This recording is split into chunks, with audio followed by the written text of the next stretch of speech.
hard, that means you're building neural capacity. It means your neurons are having to create a new pathway. And that's really good. Doing the crossword, although very nice, is going back into memories and neural pathways you've already made. So you want to do things that make you focus and that are hard. So learning, actually, something that's really simple that you can do. Oh, Sudoku. Oh my gosh. There you go. Yeah, Sudoku. Well, Sudoku is too simple. Logic problems. Logic problems. yeah. Are most of us right hand dominant in the room? Yeah. Using your left hand. Really simple way to engage your brain and force yourself to focus. Brush your teeth with your left hand every morning. Or maybe stir with your left hand. Really simple way, but you're crossing those hemispheres to communicate. Trying to learn a language at a later after our high school science or Spanish classes that we also have. I took Latin. I don't know why. I don't remember any of it. But taking a language class, even if you really actually are not going to want to be fluent in that language, is something that engages an active part, a different part of your brain that you don't activate always.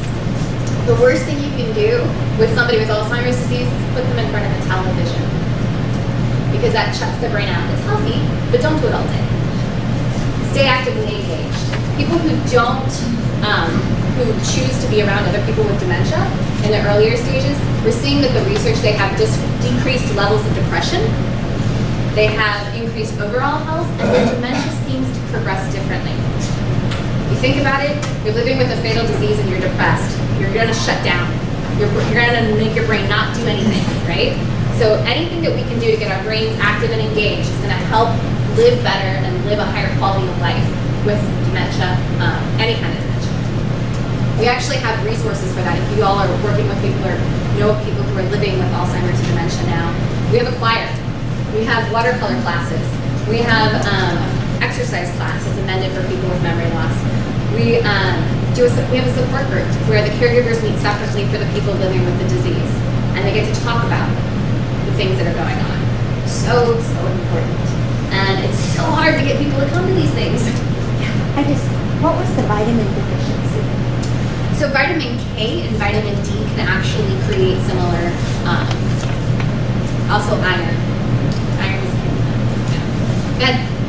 I was just going to say that, so I've gone back to school this year, and one of the things that I've noticed is that all the work that I'm doing in school, of course, is making my brain stronger in the other areas. So it's almost not even getting better in the language. The benefit becomes just tenfold. Yeah. Because suddenly you really are able to, I don't know, it all starts to function.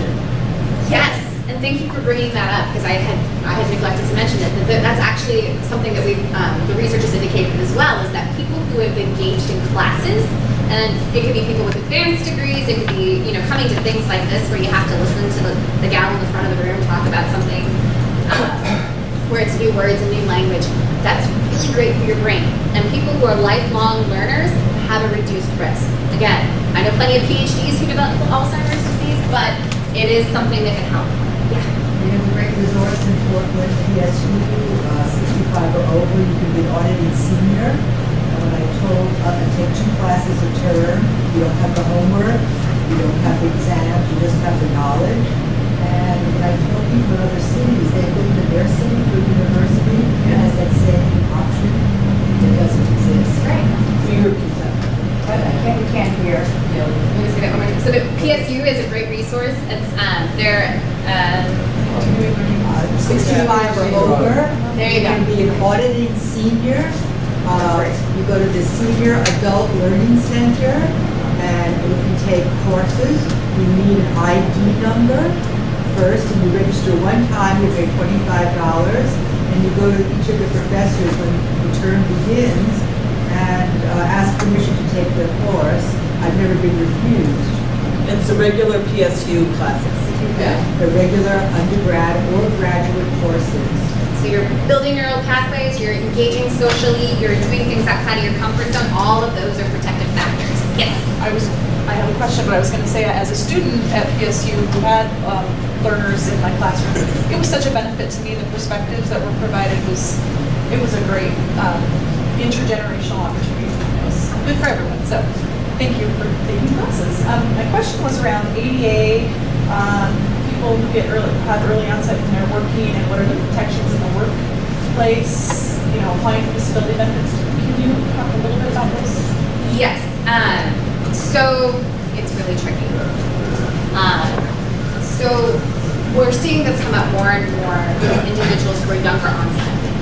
So, I said the 5 million people living with Alzheimer's disease, about 200,000 of them are under the age of 65. So right now I'm working with probably 7 families who they're living with Alzheimer's in their 50s. So those individuals, they were still working when they started to have challenges. Technically, you cannot be fired for a medical diagnosis. The challenge with Alzheimer's is that typically what happens is that people are no longer able to complete the tasks, the minimal tasks that are required for them at their job. We haven't gotten into developing any case history, really, that I'm aware of, where individuals have been fired because of Alzheimer's disease and were able to follow up and to take legal action because of that. So it's a challenge. Typically what we do is we talk with people about, you have Alzheimer's disease, you are still working. Let's talk about making sure that you are safe working. I had a lawyer that I was working with her. She was really concerned about malpractice. And so she basically started, her strategy was she became a co-chair on everything so that she made sure she was providing a quality of legal advice, and she slowly transitioned herself out. We know that Alzheimer's disease is an expensive disease, so we want to make sure that people have the resources available to them. For those who are living with a younger onset, they have very few resources available to them, unfortunately. Medicaid, you can get benefits through that, but it is very, very challenging and it takes a long time. Exactly, you gotta fight for it. And you have to be able to get access to a medical professional who will help you along the way. So that's another reason to really, really, really push for a diagnosis, because that diagnosis and those medical records really help build the case around disability, as we all may have experienced at some time. I saw there are questions over here, and then I'm gonna come back. All right, I think you were, and then you. I answer a lot of telephones at Elders in Action, and I had a phone call a couple of weeks ago, and the woman admitted to me that she had dementia, and that was not the reason she called. She had lots of problems in her life. She had problems with weight, she had problems with health agencies, and she was on medication, and she said she stopped taking it, and she was seeing a psychologist, and she stopped seeing the psychologist. And I couldn't even solve the problem, but she called me. I did tell her to continue taking her medication, but I think there's a lot of people out there for whom public agencies can't really help. Yeah. And that maybe part of her problem because she can't express that she needs something. Yeah. But she did call public agencies, and they couldn't even help her. Yeah, because you think about how tenacious you have to be to get services. And you think about all the steps and requirements and expectations around time and being somewhere, providing appropriate documents. And then you add dementia. I mean, it's almost a Herculean effort, right? You really have to have an advocate. And the people who don't have family members are the ones who are at greater risk. I'll give you a couple of statistics. So half of the people living with Alzheimer's are living alone. Half. It's huge. And so those are individuals that are, susceptible for leaving a pot on the stove, causing a fire, or wandering outside of their house and no one knowing where they're going. So we really, it's a community awareness too. Like if you know that the person that you live next to has some memory problems, check on them. I will say, I've worked in a couple different states, and Oregon is much more on top of this than a lot of other ones. You've got great resources in the ADRC. Are you all familiar with the ADRC? They have options counseling, and all of those options counselors in the last year have gone through dementia training. Really exciting. The other thing that's available, the state of Oregon released some funds in the past year where they've actually created a position within each of the counties to specifically address aging issues for people with dementia who also potentially have other mental health or kind of chronic ongoing issues. So somebody who may have been chronically homeless and also now has dementia. What is in place for them? So right now they're in the process. They were all just hired about 3 months ago. And the idea with this is that these people will be able to be experts and advocates once they kind of get the program off and running in each of these counties to really try to fight for these individuals who APS, or Adult Protective Services, is not the most appropriate resource. You know, we believe in a high degree of autonomy in this state. So an individual can live in their home for a lot longer than perhaps any of us might want them to. You know, we're adults, and it really gets to the point where it's like you're physically no longer able to help yourself at all. Not that you get lost from time to time or need an occasional left pot on the stove. Yes, ma'am, and the lovely cranberry. I've heard or read somewhere that once you have a diagnosis, and this is concern of Alzheimer's or dementia, that trying to sign contracts, that dignity contract, is no longer valid. So it's timing. If you think you have this, I guess the timing would be important to get some of these things done before you are no longer can sign them. And working with an elder law attorney is key because it's tricky. Some of the documents are tricky. Some of the and the financial planning can be really tricky. So you're exactly right. And the idea is, with an Alzheimer's diagnosis, you can still sign legal documents if the elder law attorney feels that you are still cognitively intact enough to make those decisions. There hasn't been much case law for people fighting against this because oftentimes it's family who are trying to get these decisions made anyway. But if a family member disagrees with the decision that's already been made, that can get really tricky too.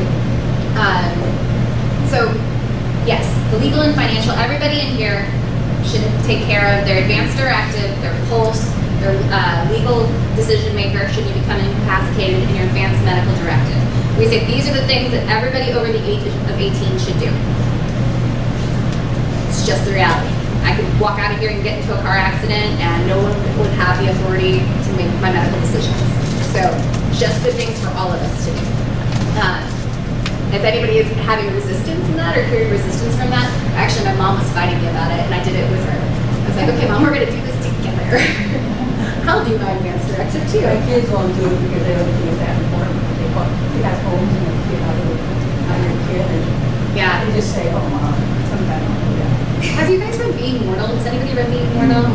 If you haven't, it's a fantastic book, and it's all about how we deal with where we're all going, which is we're all going to die. It's our shared human experience, and it's all about how do you want to spend the time into that, and how do you want to prepare.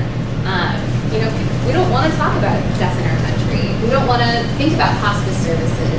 The hardest conversations I have with people are around, you know, we think we're going to put Mom on a feeding tube. Mom has advanced Alzheimer's disease. The natural progression of this disease is that you stop eating, you stop losing your impulse to eat, and talking about the quality of her life. And actually, people with Alzheimer's disease who get put on feeding tubes actually have infections and complications, and it's really challenging. But you have to ask these questions. You know, you have to think about them, and it's not comfortable, but it's part of our experience. So, really quick before I answer any more questions, I just want to make sure I'm not missing anything here. Okay. Okay, cool. So let me very briefly, I brought our Effective Strategies tip book. If any of you are interacting with individuals with dementia, these are strategies on how do you communicate with them. A couple of just quick tips. Their brains are still working. You know, you were indicating like she is getting better. You know, she is engaged. She's still learning. You know, we write people off when they have a stroke, or we write people off when they have dementia. Keep their brains engaged. With that being said, their brain is struggling. Their brain has a physical challenge that's happening. So things take a little bit longer. So when I ask somebody with Alzheimer's disease, how are you today? I'm fine, because it takes that much longer for the message to get around. If I say, how are you today? Are you doing okay? What's going on? That's 3 questions. That's 3 things I just dumped into their brain instead of just allowing those neurons to communicate a little bit slow and steady, right? Another tip to think about when you're communicating with somebody with dementia, repeating the exact same question or exact same statement. We kind of do this thing where if someone doesn't respond to us, we might change it up a little bit, like maybe they didn't really understand. It adds additional information. It starts another neural pathway. So if you repeat the exact same question, you use the exact same statement, it's just reiterating the information that's already on its way. So exact repetition, very important. Also, if they're asking you the same thing over and over again, it's not because they're trying to be annoying. I promise you. It's literally that their brain has not made the connection between the neurons to store that information. And it might be that their brain cannot do that. You know, my grandmother had a stroke and had severe physical issues as a result of that. But she lost about 3 years of her life, the last 3 years, and she lost her short-term memory. She never got her short-term memory back. And our family went round and round and round about what do we tell her about those last 3 years when she asked questions. Her child had died her youngest son had died during that period of time. She would ask for him. And we would say, you know, Grandma, Mark died. And it was like she heard it for the first time.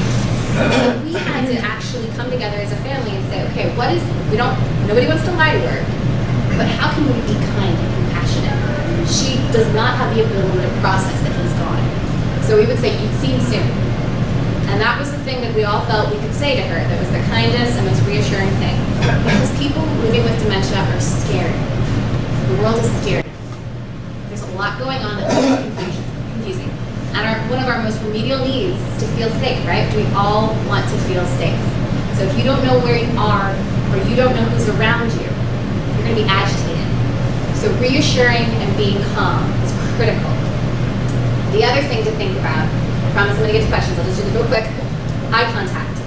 Make sure you're making eye contact because that means you're going to have the most chance to actually get their focus and keep their focus.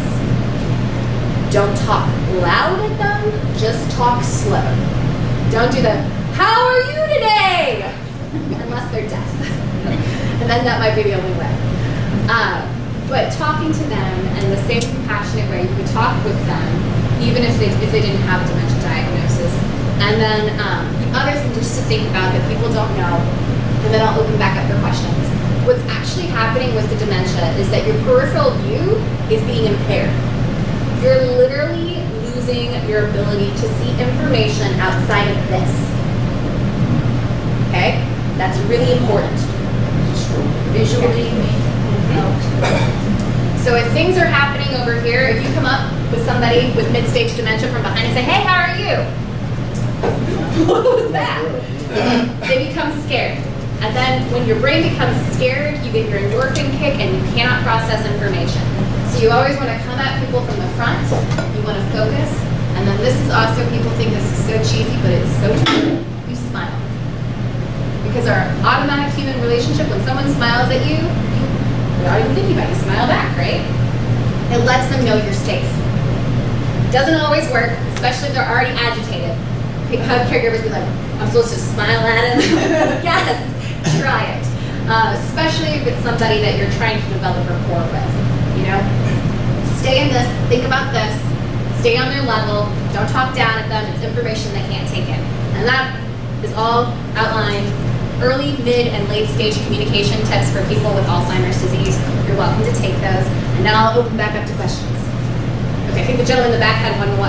Oh, just an observation I've had in spending some time, like I spent a month living with my parents who are in their 90s, and my mother has some dementia. And Can you talk just a little higher? oh, I'm sorry, Lower. yeah, we got the fan here. So my mother has some dementia, and in living with her day to day, I was getting the same questions again and again, particularly about relationships within the family. And it got to a point where I realized she's very, unlike you said, most people are uncomfortable with their dementia. She just kind of accepts it, and so I took to challenging her a little bit when she would ask that same question again, like, what are your grandchildren's name? I said, you don't remember that, Mom? Stop and think a minute. And that really seemed to not only help her remember, but Yeah. gave her kind of a boost Yeah. psychologically too. Yeah, and I think what you're highlighting, every person is going to be different. So the most important thing is to focus on what that person needs. And asking them, don't be afraid to ask them. If you're struggling for a word, do you want me to help you? Do you want me to let you know if you've been repeating yourself? You know, they're adults, you know, giving them the option to say how they want to be treated. Because some people are like, yes, please tell me I'm repeating myself. And somebody else might say, no, it really embarrasses me. You know, I'd rather not know. But having those conversations, you know, if you don't have those conversations, then everybody just deals with it in their own way. And we hear that people get frustrated and anxious. You know, the other thing to think about is that there's so many resources to help people figure this out. We have two really great ones. One is our 24/7 helpline. Dementia experts, they can answer anything. And if there's an odd chance that they can't answer it, we follow up here at the local chapter. And I'll actually say, this gentleman, his name's Ben, he's a geriatric social worker, he can actually talk to you. But it is a great, great resource for any question. And then we also have our online resources that was actually designed with family caregivers around what are the issues that you're seeing? What are the things that you want to know? And how did you want to know it? There is a whole section just on driving. And there's also resources, there's a website called I Have Alzheimer's. And it's a social support website as well as information that was designed by people living with early onset or early on Alzheimer's around what did you want to know when you had that diagnosis. So those are really great. Okay, there are lots of questions down here. Yes, Jonah. So for people with Alzheimer's who are living in the community, who have caregivers, but many of them will also have other physical chronic conditions. Are any of the health plans in Oregon with senior members addressing that through either care management or disease management, especially with caregivers who Yeah. have the ability to kind of help, especially with acute episodes? Yeah. You know, financially, these are people at high risk, but do they actually have some sense of this population is 10 to 12, 15% of their senior members who might be? It depends on the system. Some systems have been much more proactive to address the needs of people living with dementia than others. OHSU has a long-standing history through their clinic around diagnosis and trying to connect people with services. Kaiser is starting a memory clinic, and they're trying to evolve education, intensive case management, wraparound services. It's new. You know, we've got most doctors, unfortunately, are telling us that there's no point in diagnosing. It's getting into the point where it's like, not only do you need to diagnose, but you need to think about that. Because the chronic care costs for people living with dementia are double. It's astronomical, the amount of money that we spend treating people with Alzheimer's for non-Alzheimer's related medical issues. And the other thing that's important to know, caregivers are much more likely to develop chronic disease because they don't take care of themselves. So if you know a caregiver, you are a caregiver, take care of yourself. Just say that. Lots of other questions. Okay. Now let me go here and then I'll come back to you. Okay, I know somebody who's having major problems with memory. She had an episode of being out near Washington Square, totally confused, got frantic and everything, but she won't give up her driver's license. So the state of Oregon, because they're so progressive, will do assessments. You can anonymously submit for anybody to have an assessment. Yeah, it's on the DMV website. Yeah, it's a form that you have to print out and fill out and fax in. Docs will oftentimes do it. Family members can do it. Because knowing she's out on the highway scares me. Scares me too. But yeah, they'll actually. It's not. No worries. Yes, sir. Oh, you had a question. Yes. I have a challenge for all of you. When I was a kid, I went to school that was 10 blocks away. It was 7 blocks down and 3 blocks over. I tried to never go the same way twice. Always saw different houses, different side of the street, different. How did you get here today? And would you try a different route next time? Keep your mind active because we are all potential victims of this disease. Yeah, good reminder. And I think we have time for one more question. Was there one more question? A lot of emphasis on early diagnosis. How do you decide when you should be diagnosed or when somebody should Yeah. go in? Yeah. And how difficult it is to do it? Yeah, yeah. So Did everybody hear? no. Repeat your question.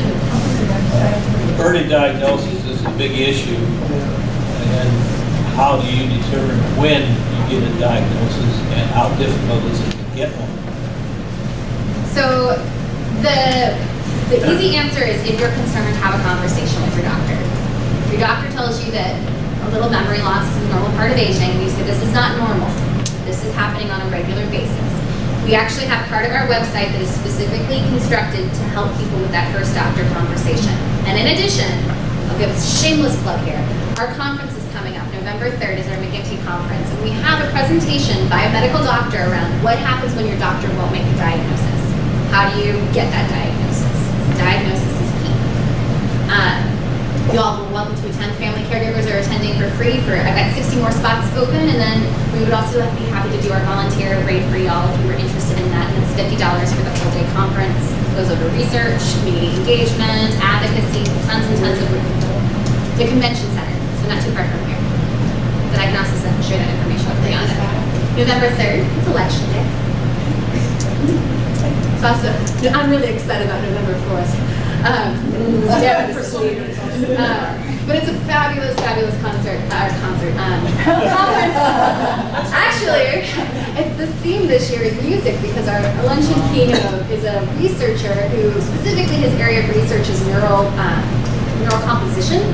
Fascinating gentleman who works at a University of Louisiana State University. Yes.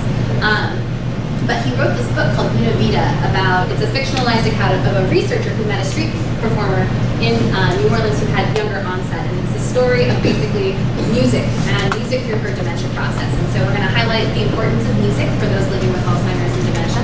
And we're hopefully going to have our choir perform. Stay tuned for details. Wow. So it's a good day. We feed you twice. All right. Thank you so much, Sarah, for sharing all of this. Things would be awesome. Retirement connections. Do you guys have these? Yeah, leave some with you. They're great. They're all comprehensive resources for anyone who's aging. So, Okay, can we just take a 5-minute break? Quick, actually just up it. Yep. yeah.